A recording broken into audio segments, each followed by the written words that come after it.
The man who kept a journal of every day with Barbra Streisand is now writing the hardest entries yet. James Brolin, who proposed 3 times before she said yes, recently told producers he can't commit right now. Their separate bank accounts are finally merging as medical bills mount. After their 25th anniversary last year, the couple faces their biggest challenge. Hollywood insiders reveal Brolin refused a $2 million role just to stay home. His next chapter might be his most heartbreaking. James Brolin was born as Craig Kenneth Brolin on July 18, 1940, during a scorching heat wave in Los Angeles. It was 103 degrees the day he arrived. His father, Henry, a successful contractor, barely made it to the hospital. He got there just 12 minutes before Craig was born. Henry ran his house like a strict machine. From the age of 4, Craig had daily chores and weekly reviews of his behavior. His mother, Helen, once worked as a film extra, but she never told Craig. She didn't want him to get distracted from school. Craig was a quiet child, partly because of severe asthma. At age 7, he spent 45 days in the hospital. Still, he had a sharp mind. At 9, he took apart and rebuilt his father's watch. Teachers noticed how good he was with mechanics, but nobody could have guessed how obsessed he would become with James Dean. At 15, Craig saw East of Eden, and it changed everything. Every Saturday for 6 months, he secretly rode his bike 17 miles to Griffith Park. There, alone, he copied Dean's walk, his voice, his look. In his room, he hid 73 James Dean clippings behind a poster. He saved over $200 from delivering papers and bought an 8mm camera. He filmed 24 silent reenactments with neighborhood kids. When Dean died in a car crash, Craig didn't speak for 11 days. His drama teacher found one of his short films and sent it to UCLA without telling him. It won an honorable mention from Nicholas Ray, the same man who directed Dean in Rebel Without a Cause. That moment sealed Craig's dream to act, even though his shyness made him throw up before every audition. In 1960, he was told to change his name. The studio said Brolin sounded too German. They even had stats. Short names with hard sounds got better recognition. Craig didn't want to do it. He had 7 meetings arguing against it, but the studio won. They gave him James because of his James Dean obsession. His dad didn't speak to him for over a year. His mom mailed his new headshots to relatives, trying to explain. For 214 nights, James couldn't sleep without pills. And after all that, the studio told him he was acting too much like Dean, the very thing they'd asked for. In 1966, Roland got small roles on the Batman TV show. First, he played a bank teller. The director liked how he dropped the money bags, so he got more screen time. Months later, another director cast him as the eraser, not realizing he'd been on the show before. He even cracked 3 ribs doing his own stunts. Then, Adam West picked him for a 3rd role. No one on set noticed he had already been cast twice. He was homeless at the time, living in a 1958 Chevy and using the gym showers at Fox Studios. In 1967, everything fell apart. He starred in The Cape Town Affair, a film he warned would flop. He sent memos about the bad script and cultural issues. No one listened. The film tanked. He was fired while visiting his mom in the hospital. Worse, Fox demanded he return $11,400 in salary. He was broke. For 18 months, he couldn't get work. He became a mechanic in Van Nuys, fixing cars for people who had no idea he was once a rising star. Then, fate stepped in. A Universal executive brought his car in for repairs and was impressed by Brolin's work ethic. He offered him a screen test. That test led to the role that changed Brolin's life. He became Dr. Stephen Kiley on Marcus Welby, M.D. The show started in 1969 and ran until 1976. Brolin played a young motorcycle riding doctor working with an older partner. The show became a huge hit. In 1970, he won an Emmy. Then, 2 Golden Globes followed. By its second season, the show was the most watched on ABC. It tackled serious medical issues like cancer, depression, and Alzheimer's. One episode about homosexuality caused protests, but Brolin stayed committed to meaningful storytelling. In 1972, he took on a darker role in Skyjacked. He played a disturbed Vietnam vet who hijacks a plane. He acted opposite Charlton Heston. The movie was tense and dramatic, and Brolin made the character feel real. Critics said he played the unhinged hijacker perfectly, even though it was over the top. It showed he could go beyond the calm doctor image. Then came Westworld in 1973. He played John Blaine, a confident visitor in a theme park where robots looked and acted human. It was a science fiction hit that used early digital effects for the first time. Brolin's character is killed halfway through the movie in a shocking scene. That twist made the rest of the film even more intense. His performance gave the film depth and contrast. In 1979, Brolin took on horror. He played George Lutz in the Amityville Horror. He wasn't sure about the film at first, until he got spooked while reading the script. His pants fell off a chair by themselves. He took it as a sign. The film became a huge box office success, earning over $80 million. Brolin's performance as a man slowly unraveling was chilling. It reflected the fears of financial collapse and family pressure many people felt in the late 1970s. Behind the scenes, he and co-star Margot Kidder clashed, but the tension worked for the story. In 1985, Brolin showed his funny side with a cameo in Pee-wee's Big Adventure. He played a fake version of Pee-wee as a suave secret agent. It was a clever nod to his almost role as James Bond. At the same time, he starred in the TV show Hotel. It ran for 5 years and gave Brolin a stable career. He played Peter McDermott, the polished manager of a fancy San Francisco hotel. Each episode had new drama, new guests, and Brolin at the center. He even directed some episodes. He got 2 Golden Globe nominations during that run. It also brought someone new into his life. His future wife, John Smithers, guest-starred while he was going through a rough divorce. Meanwhile, Barbra Streisand was born in Brooklyn on April 24, 1942. Her parents were Diana, a school secretary, and Emmanuel, a respected teacher. He made $4,200 a year, which was barely enough to support the family in their small apartment. When Barbara was just 15 months old, her father died from a seizure. The family had only $250 in savings and had to move in with her grandparents. Barbara never got to know her father, but later found a note he had written in her baby book. I have a feeling this one is going to be special. In 1949, her mother remarried, and Barbara gained a half-sister. But life didn't get easier. Her stepfather was cold, and once told her he'd break her spirit. By 1958, at just 16 years old, Barbara left home. She had nowhere to go and no money. For a year and a half, she stayed wherever she could. Friends, couches, old cots, and even fire escapes in summer. She had one suitcase held together with tape, and inside were 3 outfits, 2 pairs of shoes, and 12 records. Even then, she kept up perfect attendance at school. She studied in libraries and diners and worked part-time for 75 cents an hour. She only earned $17 a week, but made it last by visiting her mother twice a week, just in time for dinner, so she could eat without admitting she was homeless. She wore the same coat for 3 years, fixing it herself and even dyeing it a different color with leftover costume supplies.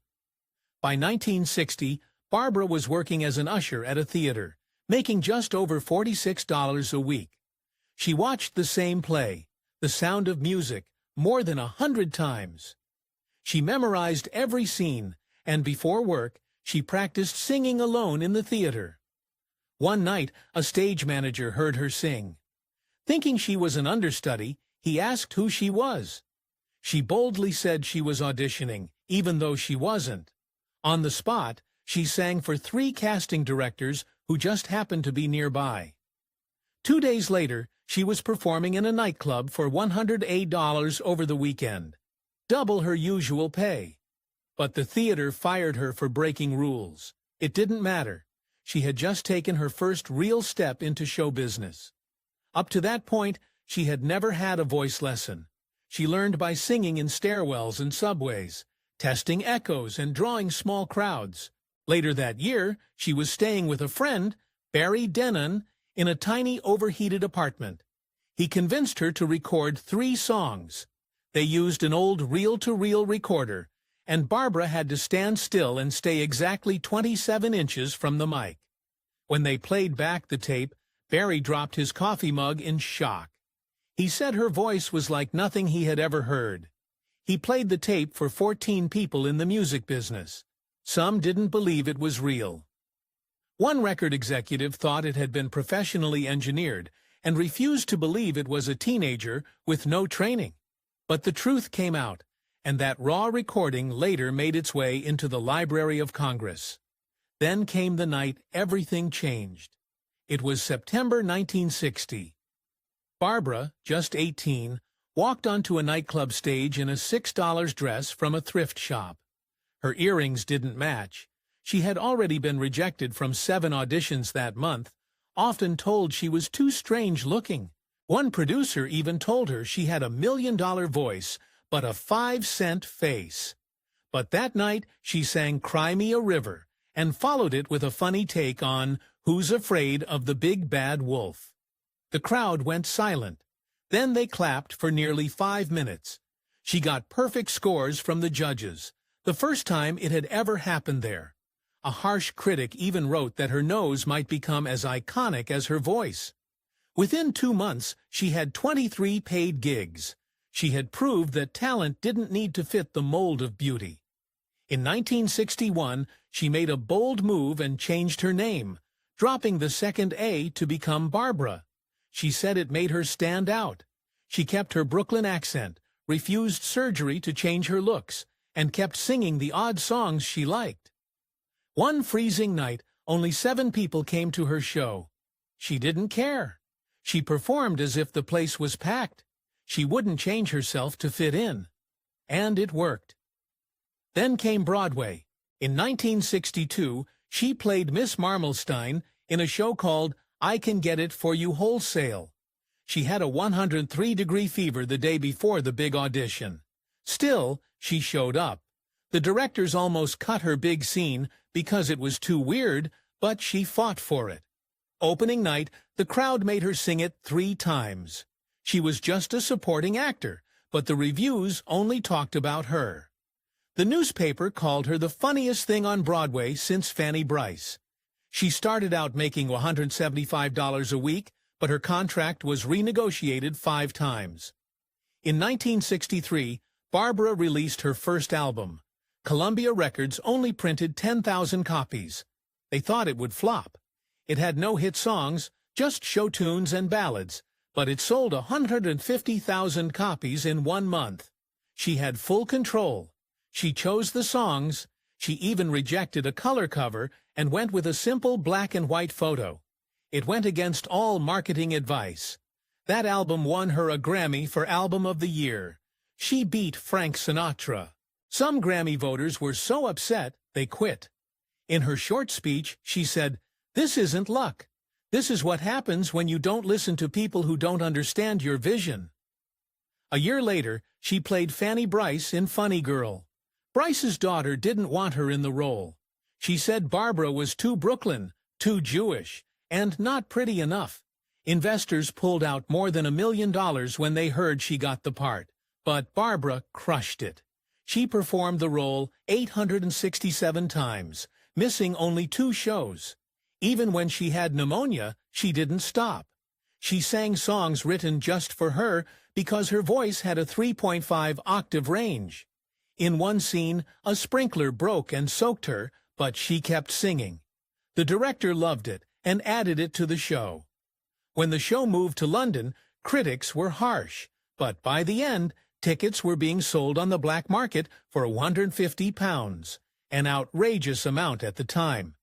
In 1965, she signed a TV deal with CBS. It was worth $5 million for 10 specials. She was only 23, but the contract gave her complete control. CBS couldn't change a thing without her approval.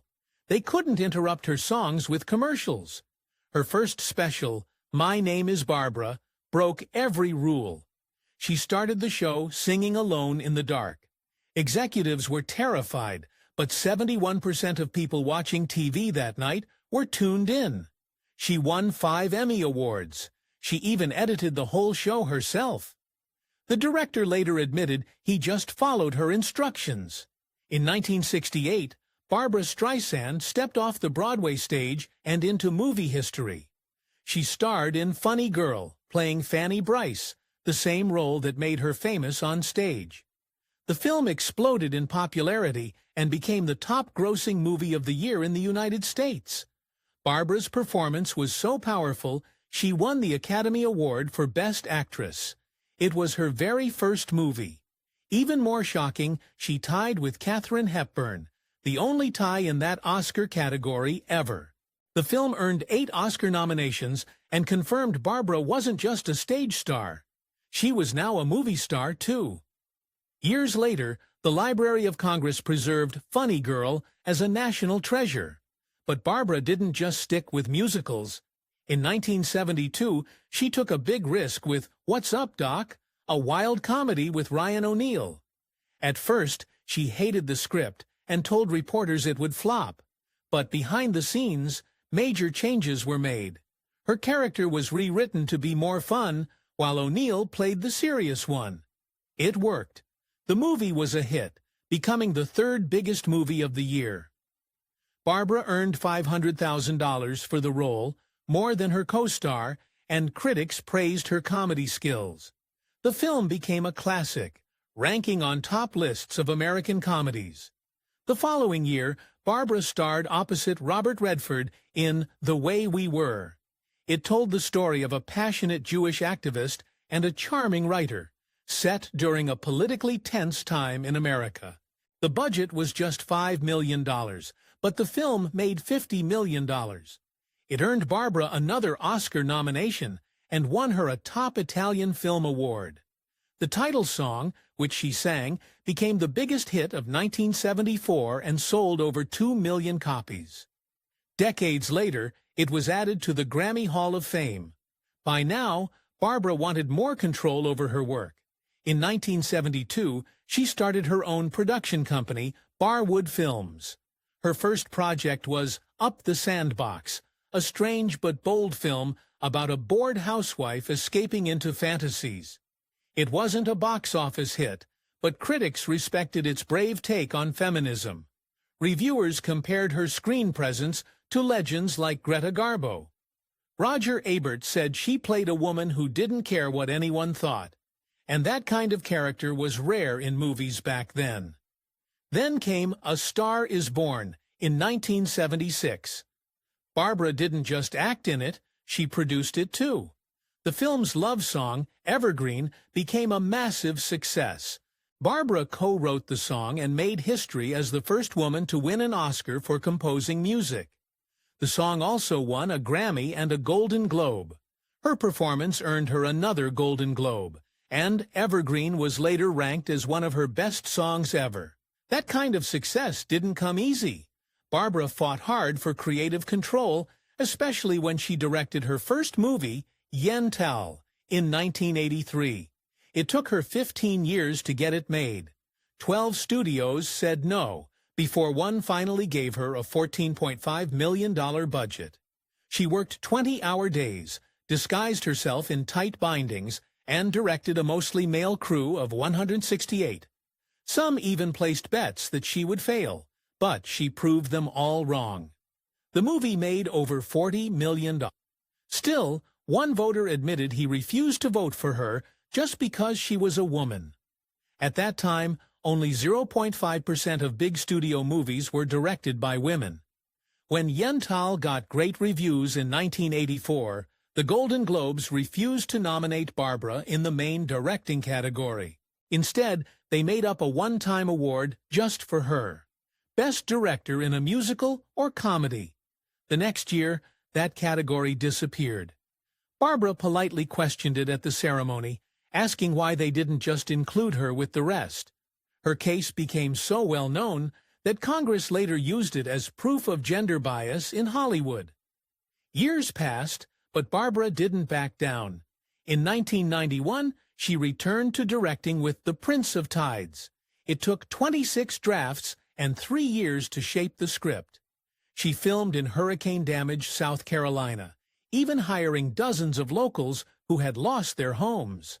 The movie made $63 million and earned 7 Oscar nominations. The Directors Guild finally honored her, the first woman ever nominated in their 44-year history. But the Oscars didn't give her a Best Director nomination. The outrage grew when people learned that 94% of Oscar voters for directors were men. In 1995, Barbra made more history. She directed her concert special for HBO and won the Directors Guild Award for television directing, the first woman to ever win in that category. The show had 11 cameras, 125 crew members, and 223 camera setups. All this while, Barbra was battling crippling stage fright from a 1967 concert where she forgot lyrics. That fear had kept her off the stage for 27 years. The special brought in 26 million viewers and made $93 million. At the ceremony, Barbra pointed out that only 3.7% of TV directing jobs had gone to women. Her win came 25 years after she first fought the DGA on that exact issue. Behind the spotlight, Barbra's personal life was often painful. She married actor Elliot Gould in 1963. Their son, Jason, was born in 1966. Barbra canceled a $1 million tour when she found out she was pregnant. She loved being a mother and often brought Jason to work with her. But the marriage suffered. Gould struggled with gambling and drug use. He sold their things to fund his habits, and Barbra feared how that would affect their child. They separated in 1969 and divorced in 1971. James Brolin and Barbra Streisand met on a blind date on July 1, 1996. It almost didn't happen. Both were in their mid-50s and had been through failed relationships. Streisand had been divorced since 1971. Brolin had just ended his second marriage and was $1.4 million in debt. Their friend, Linda Bruckheimer, set them up after canceling twice before.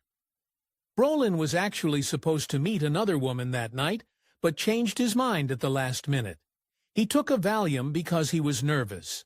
Streisand expected a rugged guy with a beard, but found him clean-shaven for a different role. They ended up talking for 6 hours. They later realized they were born just 3.4 miles apart in Los Angeles. In the first 30 seconds, Streisand asked him, "Who messed up your hair?" She didn't mean anything bad, but it hit Brolin hard. His ex-wife had never commented on his looks in 11 years. That one remark stuck with him. He almost walked out, but something in her eyes made him stay. That night ended at 3:27 a.m., with her asking for a lock of his hair. She kept it. It's now framed in their home along with a handwritten note. Later, she admitted that just 17 minutes after meeting him, she felt he was different from the 28 blind dates she'd been on over the past 3 years. Brolin tried to propose 3 times. The first was 87 days after they met. In a hot air balloon over Napa Valley, he gave her a 3.9-carat diamond worth $250,000. She said no. She had a 2-year rule after a bad experience with a past fiancé. The second proposal came on New Year's Eve 1997 in New York. He played her favorite childhood song and knelt down in front of 14 friends. She said no again. The third time worked. It was March 15, 1998, during a picnic at her Malibu home. This time, he gave her a 24-page letter with 98 reasons they belonged together. What he didn't know then, what she only revealed in her memoir years later, was that she had been secretly engaged to another man when they first met. She broke it off after their 5th date. They married exactly 2 years after their first date on July 1st, 1998. The wedding cost $1.4 million. It was held at Streisand's Malibu home. Security was tight. There were 37 guards, a no-fly zone, and NDAs with $250,000 penalties. The ceremony began at 8:47 p.m., the exact time they first met. There were 15,000 white roses and orchids flown in from 4 countries. Guests included Tom Hanks, Oprah Winfrey, the Clintons, and Marlon Brando. Streisand wore a gown with a 27-foot train. Brolin wore an Armani suit with diamond cufflinks. She wrote a song for the ceremony called "I've Finally Found You," performed by a children's choir from her foundation. At the reception, Brolin gave a speech at 11:43 p.m. It had 273 words. Streisand had it framed. He said, "Every night is a new adventure. Sleeping is a waste of time. I can't wait to see her again in the morning." He had battled insomnia for 27 years. She became his cure. They had spent 642 nights together before the wedding. They read poetry in bed, did crossword puzzles, and shared memories they never told anyone else. That night, Brolin also played a piano piece he had secretly learned called Barbra's Lullaby, misspelling her name as an inside joke. John Travolta later said Brolin had kept a journal of every day they'd spent together, which he planned to give her on their 25th anniversary. They reached that milestone in 2023. From the start of their marriage, they kept separate bank accounts. They called it bifurcation. It was Brolin's idea after losing $3 million in his second divorce. He said they even split dinner bills every Tuesday. Streisand was worth $400 million, and Brolin had $60 million, so this helped keep things equal. They shared just one account, with $800,000 for the house. In a 2023 interview, Brolin said this setup saved them from money fights that ruined other Hollywood marriages. During the COVID-19 lockdown, their bond grew even stronger. While many couples split up, they fell in love all over again. They spent 425 nights in a row together. They woke up at 6:45 a.m., meditated, and made breakfast. They did 37 puzzles, one for each possible year of marriage. They watched The Crown and Bridgerton twice, and acted out scenes in costume. They even wrote a 278-page journal during lockdown that Brolin hinted could become a memoir. Their $35,000 Swedish mattress became their headquarters. They called it the boardroom. It had special support settings for both of them, spots for documents, and pillows that turned into laptop stands. They made big career decisions from that bed. Streisand even wrote songs for her 2018 album while lying there. They spent 4 to 6 hours a day on that mattress. Their bedroom was soundproofed at a cost of $175,000. Brolin said most of their best ideas came from that quiet space. When they fought, they took walks. It wasn't just random. They followed strict rules, no phones, deep breaths, every 30 steps, and they walked in opposite directions around their 3.2-acre estate. After 17 minutes, they returned and wrote journal entries about how they felt. They used this method at least 217 times. Once, during a fight about Streisand's book in 2019, they took 7 walks over 3 days. Even on vacation, they asked hotel staff for separate walking paths. Brolin said walking helped their brains calm down and solve problems naturally. Streisand also stayed busy with her passion for women's heart health. She launched the Fight the Lady Killer campaign in 2014. She was shocked to learn heart disease kills more women than all cancers combined. She helped fund a heart center at Cedars-Sinai and pushed for more awareness. She gave a major lecture at the National Institutes of Health in 2018. She spoke about how women often get worse heart treatment than men. Her campaign helped lower the number of deaths, from 1 in 3 women to 1 in 4. She also spent 10 years writing her memoir, My Name is Barbra. It came out in 2023 and was 970 pages long. She wrote it all by hand. She had started thinking about it back in the 1990s. Even Jacqueline Kennedy once asked her to write it. Critics praised its honesty and style. Brolin joked that she probably wrote most of it in bed on their fancy mattress. As of 2025, Brolin is 83 and still working. He told People magazine, "I don't plan on stopping." He was filming Ransom Canyon and narrating the final season of Sweet Tooth. He joked that Streisand made fewer movies, but he made up for it with quantity. 97 films and 600 hours of TV. He said what excites him most is the next project. Ransom Canyon brought Brolin back to Westerns. He played a rancher named Cap Fuller who dies in episode 9. He wished his character had stayed longer. The show was also Netflix's first major solar-powered production. It was filmed across 150 miles in New Mexico. Around the same time, Brolin finished narrating all 3 seasons of Sweet Tooth. He talked about his long history with horses and said directing was still his favorite, but acting kept him energized.